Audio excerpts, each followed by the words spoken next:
દર્શક મિત્રો, ઝાલાવાડ ન્યૂઝમાં આપનું હાર્દિક સ્વાગત છે। કેન્દ્રીય મંત્રી પુરુષોત્તમ રૂપાલાએ છત્રી સમાજ અંગે કરેલી ટિપ્પણી બાદ વરકેલો વિવાદ પ્રતિદિન વેગ પકડતો જોવા મળી રહ્યો છે।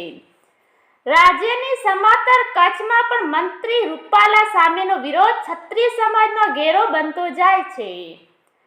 અબડાસા તાલુકાના મોથાળામાં તારીખ 6/4/2024ના રોજ લોકસભાના ઉમેદવાર ભાજપના નેતા વિનોદભાઈ ચાવડાનો પણ વિરોધ કરવામાં આવ્યો। મોથાળા ભાજપની જાહેર સભામાં પ્રદ્યુમનસિંહ જાડેજા ખુદ ધારાસભ્ય હાજર હોવા છતાં તેમનો વિરોધ થયો હતો અને ગામમાં ભાજપના નેતા અથવા કાર્યકરોએ પ્રવેશ કરવો નહીં એવા બેનરો મોથાળા છત્રી સમાજ દ્વારા લગાવવામાં આવ્યા હતા। તેમજ વાંકુમાં પણ આવા બેનર લાગ્યા હતા। વિનોદ ચાવડાના કાફલા સામે રૂપાલા હાય હાયના નારા લગાવી છત્રી સમાજના લોકોએ વિરોધ પ્રદર્શિત કર્યો હતો।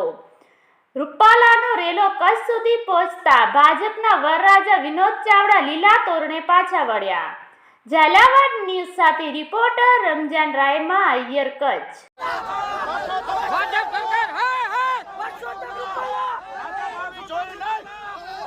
Rupaala!